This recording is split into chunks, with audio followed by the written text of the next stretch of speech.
విసరదమ్మా, విసరదు, ఆపు. అరే విసరకయ్యా, ఆగు ప్లీజ్. వినండి.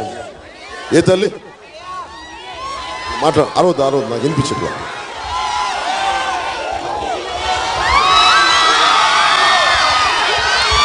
నాకు ఇల్లు లేదండి, ఇల్లు లేదు నాకు.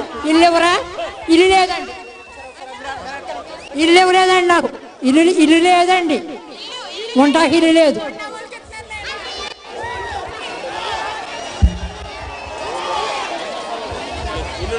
అమ్మా ఇళ్ల స్థలాలు ఏమంటున్నారా మీరు?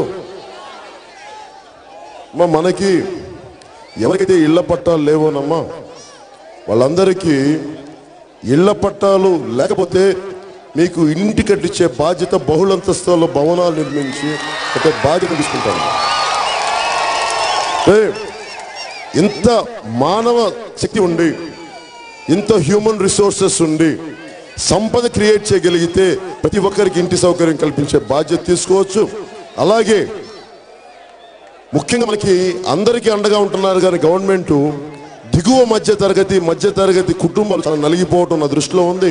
అలాంటి వాళ్ళకు కూడా గృహ సముదాయం కల్పించి, గృహ సముదాయాలతోటి వారి గృహాలు నిర్మించగలమా లేదా ఇళ్ల పట్టాలు ఇవ్వగలం, మీ సొంతంతో కట్టుకుంటారంటే ఈ రెండింటిని మీకు చాలా నిర్దిష్టమైన ప్రణాళికతోటి వచ్చిన 6 నెలల్లో మీకు చాలా స్పష్టంగా మీకు నేను తెలియజేస్తున్నా విధి విధానాలు. ఎందుకంటే అందరికి ఇల్లు ఉండాలి.